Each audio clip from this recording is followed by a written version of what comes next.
Bonjour les amis et bienvenue dans la première vidéo de la chaîne Ignis. On prononcera comme ça, on ne connaît pas la prononciation du latin.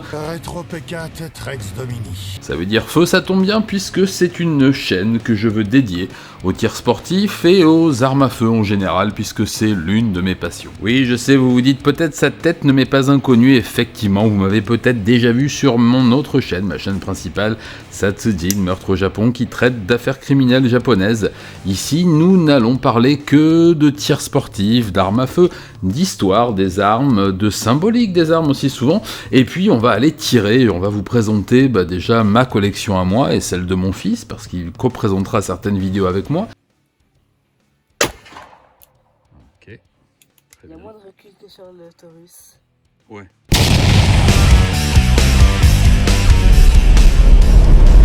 Mais aussi des collections d'amis, des collections d'abonnés de mon autre chaîne qui m'ont contacté pour que j'aille les voir et qu'on essaie en stand. Et il y aura des essais au stand aussi. Des présentations de ce qu'est la réalité du tir sportif aujourd'hui, une passion. Pourquoi ça peut être très rigolo, mais aussi un peu contraignant sous certains aspects. Voilà ce qu'on va aborder sur la chaîne Ignis, c'est parti. Tout d'abord, parce qu'il va bien falloir commencer quelque part, parlons un peu de la réalité du tir aujourd'hui en France, sachant que j'y habite depuis quelques mois seulement, que j'ai repris le tir il y a quelques temps.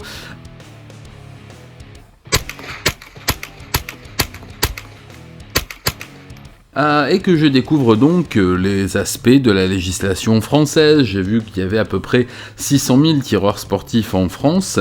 Je tire dans un petit club de Dordogne, au nord de la Dordogne. Comme je sais que les clubs FFT ne souhaitent pas qu'on leur fasse beaucoup de publicité, je ne vais pas donner son nom, mais je suis tombé sur une bande de passionnés, et c'est un club que j'apprécie tout particulièrement, parce que on y croise à peu près toutes les générations. On m'a très bien accueilli dans ce club, et je suis très heureux d'en faire partie. C'est un des rares clubs qui est encore ouvert toute la semaine, sauf le dimanche après-midi.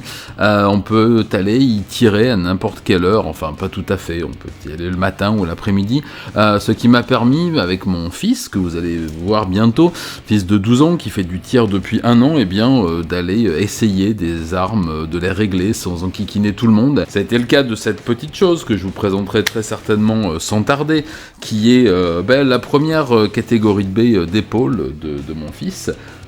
Tiens, est-ce que vous savez vraiment ce que c'est qu'une catégorie de B ? Oui, car les catégories sont changeantes et fluctuantes, alors pour bien commencer l'histoire de cette chaîne, commençons par faire un petit récapitulatif sur les catégories. Commençons par la catégorie la plus répandue, celle par laquelle vous allez probablement commencer, la catégorie C, dont cette carabine fait partie. C'est parti. 2 fois parti.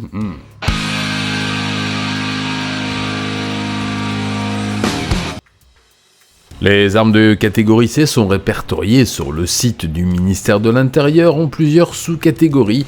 On va commencer par la première, qui est une arme d'épaule à répétition semi-automatique avec un chargeur maximum, une capacité maximum de 3 munitions au plus, sans possibilité de réapprovisionnement, typiquement une carabine de chasse ou un fusil de chasse. Puis l'on y trouve les armes d'épaule à répétition manuelle avec une capacité de 11 cartouches maximum sans possibilité de réapprovisionnement.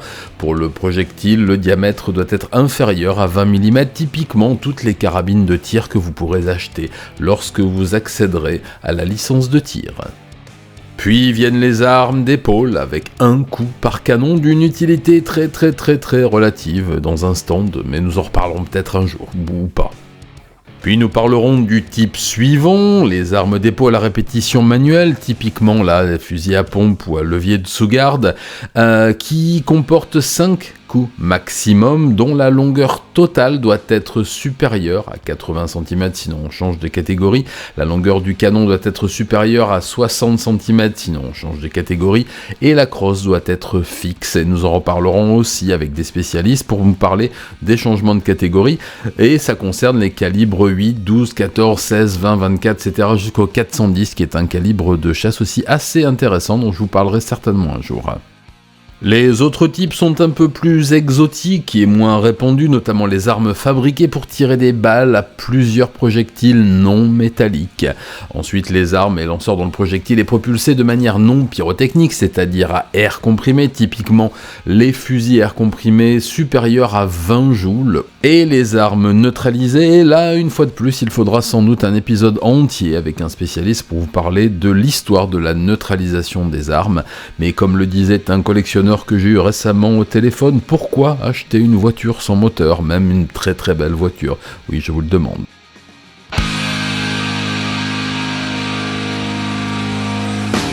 Je vous en parlais juste avant, la catégorie B que vous pourrez acquérir dans des conditions que je vous préciserai juste après, comprend notamment ce petite chose-là, qui est en semi-automatique, bien qu'en 22 l'en rive, donc elle rentre dans la catégorie B, mais aussi toutes les armes de poing, comme celle-ci, qui est mon arme préférée, que je vous présenterai d'ailleurs un de ces jours. Pour l'heure, petit récapitulatif. Les armes de catégorie B, sachez avant tout qu'il va vous falloir obtenir une autorisation préfectorale pour les acheter et les détenir, à savoir qu'elles ne vous appartiendront jamais vraiment, mais ça, nous en parlerons dans une vidéo dédiée. Dans cette catégorie, ainsi que définie sur le site du ministère de l'Intérieur, rentrent tout d'abord toutes les armes à feu de poing, pistolet ou revolver, quel que soit leur calibre, leur capacité et leur aptitude. Oui, même un pistolet en 22 l'an rive rentre dans la catégorie B, c'est comme ça. À propos de changement de catégorie, nous y retrouvons aussi certains types de fusils à pompe aux canons lisses, aux canons plus courts et aux crosses rétractables qui les font passer de la catégorie C à la catégorie B, mais ça nous en reparlerons ultérieurement. Puis viennent les armes d'épaule à répétition semi-automatique. Alors elles sont d'une capacité de 11 coups maximum pour tout ce qui est calibre et cartouches à percussion centrale, c'est-à-dire à peu près toutes, et de 31 coups maximum, sans réapprovisionnement il va sans dire, pour toutes les cartouches à percussion annulaire, ce qui comprend la 22 long rifle, la 22 Magnum, la 9 mm Flaubert, enfin dans un semi-automatique c'est compliqué, et la 17 HMR. Enfin viennent des sous-catégories plus exotiques et plus anecdotiques, et je vous le promets, nous ferons une vidéo dédiée à chaque catégorie pour revenir un peu sur ces petites particularités. Voilà pour la catégorie B.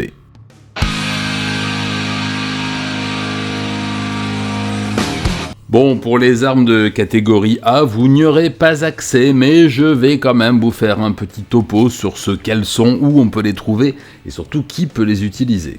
Pas vous, je pense. Les armes de catégorie A couvrent un large spectre que nous allons survoler rapidement. Revenons certainement un jour sur cette catégorie assez particulière à laquelle, une fois de plus, nous n'avons pas accès. Tout d'abord, les armes de poing avec des capacités de plus de 20 cartouches, les armes à répétition semi-automatiques dont on a parlé tout à l'heure pour la catégorie B, avec pour les percussions annulaires plus de 30 cartouches et pour les percussions centrales plus de 10 cartouches. Diverses armes à canon rayé avec des projectiles de 20 mm ou plus, diverses armes à canon lisse avec un calibre supérieur au calibre 8. C'est très compliqué et très complexe, nous recevrons un spécialiste qui nous en parlera plus avant.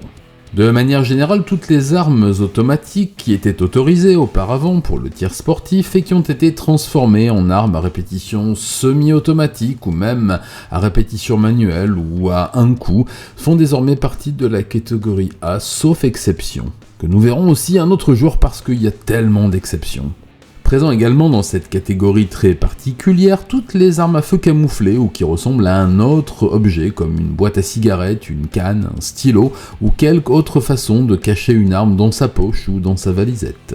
Et pour finir en beauté, parlons des armes militaires en général, donc les armes à feu à répétition automatique, ce qu'on appelle le full auto, qui, je vous l'accorde, n'est pas d'une grande utilité pour le tir sportif, à moins d'avoir un papa fabricant de munitions. Les armes avec rayon laser, qui courent les rues, donc sabre laser y compris, j'imagine. Et bien sûr, les canons, les torpilles, les bombes, les obusiers, les mortiers, les lance-grenades, les lance-roquettes, les missiles, les grenades, les engins incendiaires, les bombes, enfin... Voilà, tout ce qui peut faire mal et qui est utilisé sur le terrain militaire. Je vous le confirme, vous n'y aurez pas droit dans votre stand de tir S1 mâle, je vous le demande.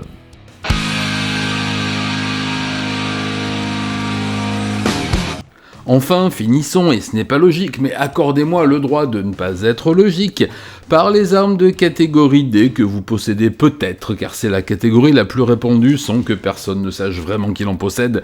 Je complique les choses, qu'est-ce que la catégorie D ? Ah, la catégorie D, qui comprend tellement de choses qu'il va être très difficile d'en faire un inventaire exhaustif, mais essayons donc, ce sont des objets qui peuvent être achetés et détenus librement sous certaines conditions, déjà celle d'être majeur et de ne pas les transporter sur soi. Ça comprend bien entendu les couteaux, les poignards, les crans d'arrêt, les couteaux de poche, etc., les matraques télescopiques ou pas, les sarbacanes et d'autres objets du même type. Pour les couteaux de poche, ils sont tous interdits de transport, il faut pas croire le machin avec la lame, la main, la paume de la main, non, ça n'existe pas, ils sont interdits de transport. Puis viennent les bombes aérosols incapacitantes ou lacrymogènes, c'est-à-dire spray au poivre ou spray de type sécurité publique. On a le droit d'en acheter avec une capacité maximum de 10 centilitres, de 100 ml, pour le reste c'est bien sûr réservé aux forces de l'ordre. Viennent aussi dans cette catégorie toutes les armes à impulsion électrique, on parle bien sûr des matraques électriques, des poings américains électriques, de certains modèles bien sûr de shockers, et d'armes réservées aussi assez souvent aux forces de l'ordre, mais que l'on peut acheter sous certaines conditions, mais en aucun cas transporter bien entendu. Viennent ensuite des armes à feu dites hablons qui sont souvent de belles reproductions, même fabriquées par les fabricants d'armes eux-mêmes. Donc toutes les armes conçues pour le tir à blond, certaines fois avec des cartouches à gaz ou à signalisation, vous savez, qui tirent des petites fusées. Il faut bien entendu qu'ils ne soient pas convertibles pour tirer d'autres projectiles. En général, le canon est bouché, il y a beaucoup de systèmes qui les rendent inutilisables. Viennent aussi dans cette catégorie toutes les armes de collection, ce qu'on appelle les modèles non dangereux d'avant 1900, et certains modèles d'après 1900, mais là il faut consulter une liste présente sur le sacro-saint site du ministère de l'Intérieur. Viennent aussi des armes ou des reproductions d'armes fabriquées avant 1900 et qui peuvent tirer, mais des munitions sans étui métallique, il faudra que nous en parlions un jour et en détail. L'on y trouve aussi des armes de guerre mais neutralisées, c'est-à-dire rendues vraiment inaptes au tir par une manipulation complexe dans les ateliers de Saint-Étienne. Sont concernés tous les modèles d'avant 1946, sauf certaines armes de catégorie A, B ou C déjà neutralisées, c'était un petit peu compliqué. Je vous renvoie vers le site du ministère de l'Intérieur pour plus de détails. Certains modèles d'après 1946 aussi figureront sur une autre liste qui figure aussi sur le site. Et enfin, toutes les armes historiques et de collection d'avant 1900, là aussi des armes neutralisées rendues totalement inaptes à l'utilisation pour le tir. Voilà, j'espère que cette première vidéo vous aura plu et appris quelque chose sur ce hobby qui, quoi qu'il en soit, reste le mien. Non, ça c'est ce que je dis dans mes autres vidéos. En tout cas, j'espère que cette première vidéo vous aura plu, elle vous aura donné le ton de ce qui nous attend. Très bientôt, je vous ferai découvrir mon arsenal, comme on dit. On testera en stand quelques-unes de mes armes, de toute catégorie. Mon fils viendra avec moi très certainement et très bientôt. Dans un avenir très proche, il y aura quelques présentations de collections de camarades, d'amis, d'abonnés, et aussi quelques essais en stand, parce qu'on va quand même se faire plaisir, sachant que c'est toujours très difficile de trouver un stand qui vous accueille pour un tournage, mais ça y est, on a trouvé. Voilà, je vous laisse et vous dis à très bientôt. Alors en attendant, n'oubliez pas de vivre vos passions et à très bientôt. Salut!